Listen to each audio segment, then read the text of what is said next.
ঠিক মতো আসতে পারছি, রাস্তার মধ্যে কোনো যানজট ছিল না, খুব ভালোভাবে আসছি। গেছিও ভালোভাবে, আসছি ভালোভাবে, আলহামদুলিল্লাহ ভালো। এখনো কোনো যানজটের দেখা পাইনি।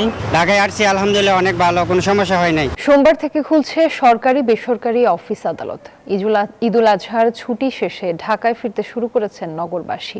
তবে অন্যান্য বছরের তুলনায় এবার সড়ক, রেল ও নৌপথে ফিরতি যাত্রার চাপ তুলনামূলক কম।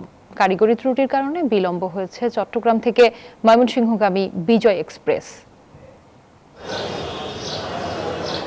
Mohakhali bus station. ঈদের ছুটি শেষে চলছে রাজধানীতে ফেরা, আবার কেউ কেউ ঈদের পরে যাচ্ছেন বাড়িতে।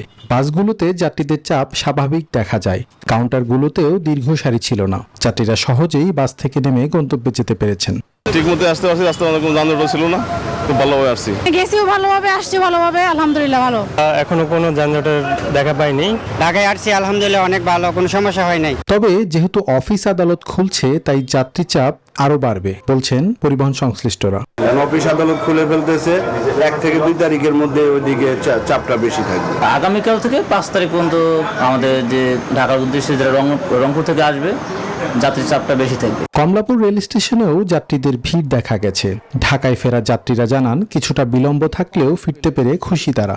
বিলম্বের কারণ হিসেবে কারিগরি ত্রুটির কথা বলছে রেলওয়ে। অন্যবারের তুলনায় অনেক ভালোভাবে স্বাচ্ছন্দ্যে আসছে, ভালো মতো আসছি, কোনো সমস্যা হয় নাই। ট্রেন ডিলে করে আমার মনে হচ্ছে যে এটা মেনে নেওয়ার মতো না। শিডিউল বিপর্যয়, কয়েকটা গাড়ি বিলম্ব গেছে, হয়তো 20 মিনিট, 30 মিনিট, 40 মিনিট বা 50 মিনিট, এরকম 4-5টা গাড়ি বিলম্ব গেছে। এটা সিগন্যালিং সিস্টেমটা একটু আমাদের একটু ত্রুটি ছিল, সেটা সংশোধন করা হয়েছে। এদিকে চট্টগ্রাম রেল স্টেশনে ময়মনসিংহগামী ট্রেনের যাত্রা বিলম্ব নিয়ে ছিল যাত্রীদের অভিযোগ। কারিগরি ত্রুটির কথা বলছে রেলওয়ে। এটা আসলে অনেক ভোগান্তির বিষয় যে ট্রেন সময় মতো আসতেছে না, মানুষ সময় মতো তার জায়গা মতো যাইতে পারতেছে না। শিডিউল মেনটেন করাটা উচিত। পবিত্র ঈদুল আজহা উপলক্ষে 25 মে থেকে 31 মে পর্যন্ত টানা 7 দিনের সরকারি ছুটি ছিল।